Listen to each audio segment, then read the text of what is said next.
A third British national has been diagnosed with suspected Hantavirus infection linked to an outbreak on board the cruise ship MV Hondius. The vessel is now heading to the Canary Islands, where the government is telling people they have nothing to fear from it. Madrid has agreed to allow passengers on board to disembark on the island of Tenerife before being repatriated, but the decision has faced considerable opposition. Meanwhile, in a statement sent to the BBC, a French couple on board described the situation as under control. Well, we've been hearing from our correspondents Nick Beek in Leiden in the Netherlands, where one person is being treated for Hantavirus, and Guy Hedgecoe, who's in Tenerife. And we were also joined by Hugh Schofield in Paris for the latest from the French passengers who released that statement. One patient at the hospital behind me, and if you listen to what the authorities here in the Netherlands are saying, they're really echoing what other agencies, what the likes of the World Health Organization are saying. They are making the point that the risk they believe to the wider public is low. They say that the transmission of Hantavirus is nothing like that of COVID. So this is the message of reassurance they're trying to put out to people. In terms of what happens next with this patient, we're not quite sure, but certainly the Netherlands has been at the centre of this because the ship sailed under a Dutch flag, and so that's why, like other countries, they are coordinating, and really the focus for now is trying to trace all of those people who may have come into contact with people who were infected with the virus, Martine. You can understand, I suppose, though, when we talk about self-isolation, we talk about tracking and tracing, it does have echoes of the pandemic. Yeah, absolutely. I think that sort of language is stuff that people hope we never hear again. The notion of track and trace, not just a notion, it's becoming a reality now. And here in the Netherlands, we know that in Amsterdam, about 20 minutes drive from here, you've got someone who worked for KLM, the airline, a member of staff there. She apparently had close contact with a woman who later died from it. So it would seem that this is a case of transmission. The authorities are saying that there needs to be prolonged contact. So, you know, a matter of, it can't just be an interaction where you walk past someone in the street or maybe in a confined space for a short amount of time. They say it's not like, for example, being on a bus and someone with the virus is a few seats away, or on a train and you can pick up the virus. They say you have to be very close to someone for a prolonged amount of time. But clearly, with the experience that we all had of COVID, people will be really keen to get further updates. But for now, they say this is confined to the ship in terms of the outbreak. But obviously, a lot of effort underway now to try and trace people who may have been affected. And obviously, they want to stop any possibility of this spread going any further. Because if you look at different countries involved, we've got people in the UK, Singapore, and in the United States, for example, they're self-isolating for up to 45 days, sort of 6 weeks, as part of this effort to stop this going further. Nick, for the moment, thank you very much. Well, let's speak to Guy Hedgecoe, who's in Tenerife. What's the reaction been there then, Guy, to this vessel heading to those islands? Good morning, Martine. Well, there has been a certain amount of unease here on the island of Tenerife. Certainly the idea of the boat arriving here, we're expecting it to arrive probably on Sunday, and there's been political resistance to this from the local government here. It says it's not happy at the decision by the central government to allow the boat to come here. And also local people have expressed some resistance as well. Now, there are some local dock workers who have threatened to block the arrival of the boat when it tries to arrive, because they say there have not been enough guarantees in terms of safety for them and others on the island when it does arrive. And they are holding a protest today against the government's plans. Now, in light of all that, the Spanish government has been trying to reassure people by showing how safe it's going to be, it says, when the boat does arrive, and pointing out that the boat is not going to dock directly in the port, but rather it's going to anchor out to sea, and then the passengers are going to be brought in a smaller vessel to the island. And in theory, those who are not Spanish, which is most of them, will be directly repatriated to their countries almost immediately.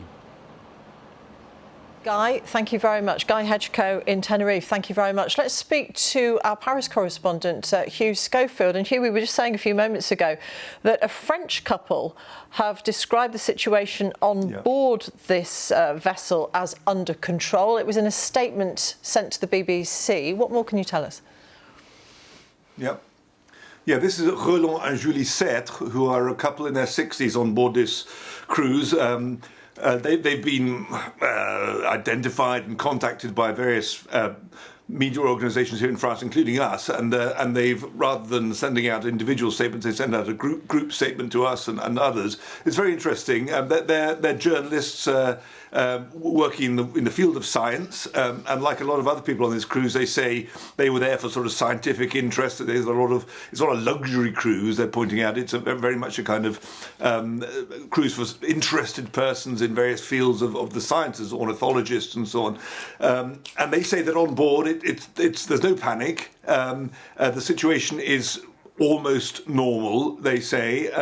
They get angry about people calling this an epidemic, or even worse, a pandemic. They say it's a contained outbreak. They've been living together on a boat for many weeks now. There's been no exponential growth in the spread of the virus. So they're saying, let's keep our language in under control. They are allowed out of their cabins. They're allowed to assemble in small groups with masks in common areas, and out on deck they can take their masks off and enjoy the air. They say that there are 4 doctors on board who are examining the situation and forming an assessment about how to proceed with this disembarkation, which is coming up in the Canary Islands. But for now, I mean, they take a very kind of responsible, citizen-like approach to all of this, which is to say there's no panic on board. We're all waiting for the science to establish itself, and we'll follow whatever it is we're told to do. And they have a particular word at the end for the crew, who they say have been absolutely splendid, mainly Filipinos, and they're saying let's not forget them. They're mainly young people. They say that the people on board, the cruisers, are all older, like them in their 60s and so on. The crew much younger, with families and so on. So they have a word. They want us, the public, to sort of think about them as well. Hugh Schofield in Paris. I've been speaking to Dr. Isabella Eckele, the director of the Centre for Emerging Viral Diseases at Geneva University Hospitals. She's also part of a team involved in the identification of the Andes hantavirus strain that's on this cruise ship. I asked her about the importance of identifying the origin of the infection.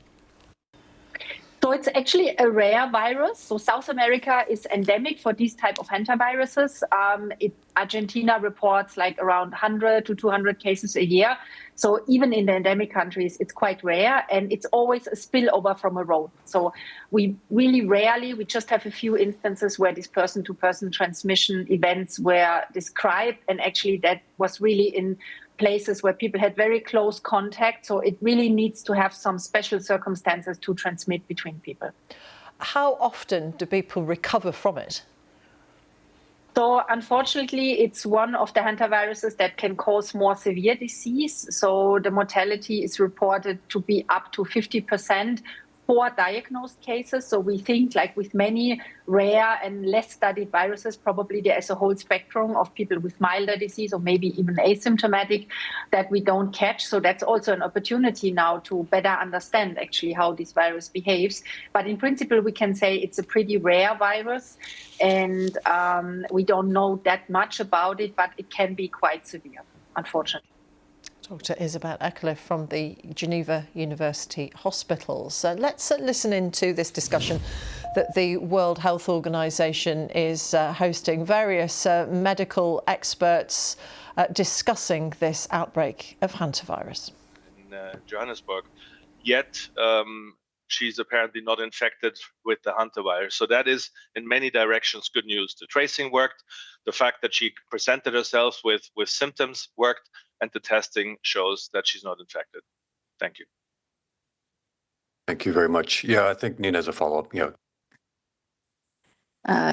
Yeah, thank you very much. Good that is good news. Do you have any indication on the other people who have? I know there was one couple who are married, so apparently they were in very close contact. But about the other cases that are confirmed of how they came in very close contact with the infected cases. And also, how concerned are you about the people on St. Helena and other islands where a number of passengers have disembarked and also spent quite a bit of time? What efforts are underway to follow up with them? Thank you. So on the close contacts, I have not more information than what we had so far. There's, to my knowledge now, the two couples, one where unfortunately both of them died, the one on ship and the other one in Johannesburg, and then the other couple with one infected is the one here in Switzerland now, where the wife, although she was on the whole journey together to this point, has not presented any symptoms and is self-isolating as we hear. So that shows you again. Luckily, apparently the virus is not that contagious that it easily jumps from person to person. So that's good. What was your next point? Sorry for your concern about people on the islands where a number of people disembarked. Yeah, thank you, Nina. So the risk for the general population is low. That is and remains one of the most important messages. And with these cases we just discussed, it shows you how close contact has to be, and yet not no forward transmission. Under any normal circumstances, a normal handling of a person should not present any danger to the individual or to the people around. And definitely, if you're a bit further away, the risk is minimal, if not zero. So for the general population on an island in any of the countries, we don't say zero, but it's an absolutely minimal risk. Okay, well noted. Olivia, did you have a question? Or I think it was. Okay, it's been okay. We do have a couple more for you, Christian, online. Stephanie, you have AP. Yes, thank you so much. So you keep talking about how the risk is minimal, and it's, but how exactly is it spread? Is it airborne? We need specifics about how people can contract this. But conversely, now that the flight attendant has tested negative, does that mean that people should, relax a little bit more? There's a lot of obviously conspiracy theories going around that sort of feel like we're back in the beginning of COVID, and we'd love you to address that as well. Thank you. Let me start from the back of this. And as we said now multiple times, this is not COVID. I know, and we all know, that we have COVID fresh in our minds still. And that's the first connection everybody made, hence the international attention to these cases. Hantaviruses are around since about 30 years that we know about them. We have a couple of thousand cases each year globally. If you recall the press release by the Swiss authorities, they say they have about between 0 and 6 cases they deal with a year. So this shows you the magnitude of this virus, and it's a very small magnitude. So the Hantavirus is not new. The Andes virus is also known, which is the only one we know of that spreads human to human, but only through close contact. And again, close contact. Hantavirus brings pulmonary infections, lung disease, respiratory problems. So that means you're coughing, you're maybe sneezing with fever, but especially the coughing. And that would be something, if that goes directly in your counterpart's face or whatever, body fluids, that would be a risk factor, obviously. But I need to stress again and again, even those who have been sharing cabins don't seem to be both infected in some cases. So the risk remains absolutely low. This is not a new COVID.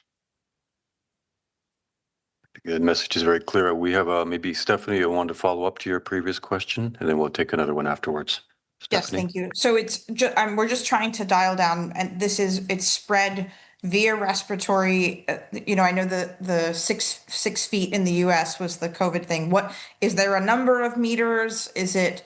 You mentioned respiratory. Is there a bodily fluid component? We're just people are getting worried, and we're just trying to help fact check and dispel any rumors of how you could or could not get it. But human to human contact and minimal risk, we understand that, but we're just looking to explain what that means. Yeah, thank you, Stephanie. And I must say, my feeling is people are getting less worried now because they realize it's not spreading anything close to how COVID was spreading. The contact tracing is effective because it traces those who have been in close contact. Okay.